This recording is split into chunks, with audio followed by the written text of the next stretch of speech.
what sort of return on investment can you expect from an Airbnb, and what sort of things would we need to look out for if we're going to invest in an Airbnb, or if we've got one already that we want to turn into an Airbnb? What sort of return can we look to achieve, and what do we need to watch out for? Sure. Yeah. Good question. So when we say, sort of broadly speaking, you should be able to achieve about 50% more than what you would get on standard let. So that's kind of like the baseline of what we want to be achieving. Obviously, the setup of it is going to have a higher investment, I guess, because you're going to have the beds, the crockery, the duvets. You've got to have a load of spare duvets and things like that. Obviously, wardrobes, appliances. It all has to be there, and it all, all the decor needs to be looking on point as well. So once the setup is done, then you need to factor in that you've got all the bills to pay as well. So that's council tax, gas, electric, water, Wi-Fi. Wi-Fi is like water these days, isn't it? If you don't have Wi-Fi, you ain't letting it out on Airbnb. Tough, not happening. So you've got to factor in those overheads as well then. But I mean, you can do it yourself as well on Airbnb, or you can get a management company in. And having an Airbnb managed, we're looking at achieving 20% more on what you would actually be doing it yourself, because we're like your management team behind the scenes, isn't it? And we're going to absolutely maximize your income by looking at the daily rates, making sure they're optimized against occupancy levels, and just making sure that we're achieving those numbers. So financially, hugely rewarding without any of the liability of long let, the hassle of the 24-hour nature that is Airbnb. It is 24 hours. They do expect you to get back to a guest within 2 hours. So an inquiry comes in at 10 o'clock at night on a Friday, you have to get back to them before midnight. I've got a guest support team who work 24/7. So that's, the benefits of having it managed, isn't it? Mm-hmm. So yeah, it's a hugely rewarding place to go with your portfolio or your investment. I wouldn't necessarily say though that all properties are going to work. You have to be quite sort of pragmatic that a 1-bedroom flat in, I don't know, the Welsh Valleys probably isn't going to be as well received on Airbnb as a 1-bedroom flat in the marina overlooking the sea.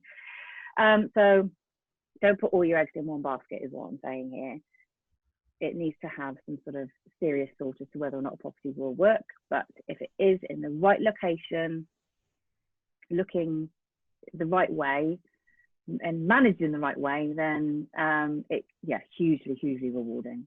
Yeah, great. And it's exciting as well. And I think, the dangers are levels of occupancy, of course, because you won't have it occupied 100% of the time.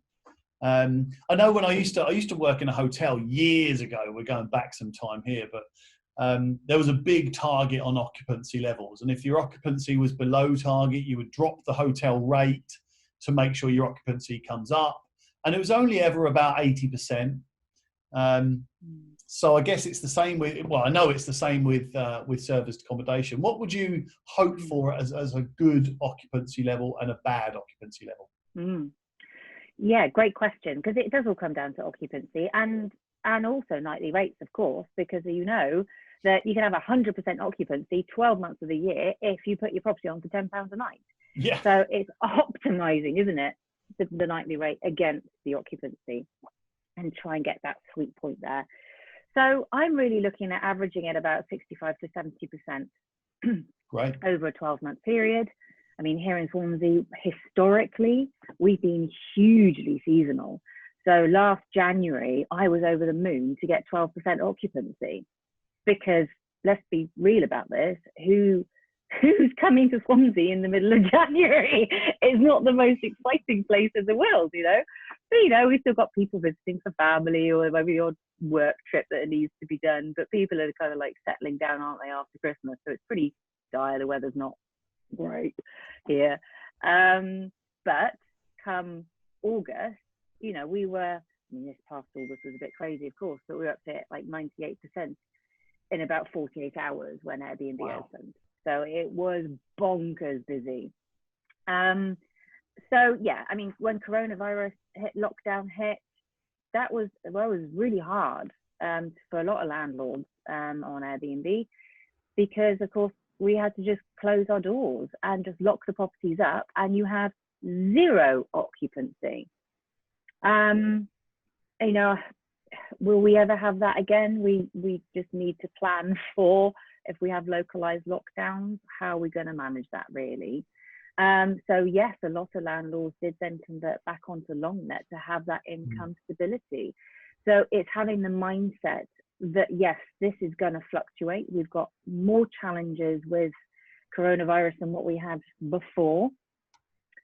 But the positives are that coronavirus has given us is that nobody really wants to stay in a hotel anymore and have that shared breakfast experience with other people. It's not really going to fly, is it? Young kids, we both got young kids, the sort of going on a plane with them. I mean, I just think how scary that would be for them. Now with everyone being heat checked and masks and stuff, it's just not a fun holiday experience. So we're going to be looking for holiday destinations, a staycation market. So you've got to embrace the potential volatile, what's the word I'm looking for? Volatility. It can be very volatile. Volatility, that's it. Yeah, so there are huge risk factors, but there should always be, because you're only sort of ever one stay away from your next booking, you should be able to claw it back at marketing, changing strategies. We had, if I can go off on a little tangent, it's my best story of the summer so far. I had a landlord phone me up from his holiday in Spain and say, Han, I heard on the grapevine that Gower is like really popular at the moment for Airbnb. And I went, yeah, oh my God, like Gower's just been named the best staycation place in the whole of the UK. Yes, it's popular. Everything's booked out. Can't get anything on the Gower right now. He said, I'm selling my house in 6 weeks, 4 beds, detached, renovated. He's a landlord, developer, investor, massive in property here in South Wales. So I knew the standards of his house was going to be on point. And he said, what do you think I can get? And I thought, oh, give me an hour. Let me just think about this.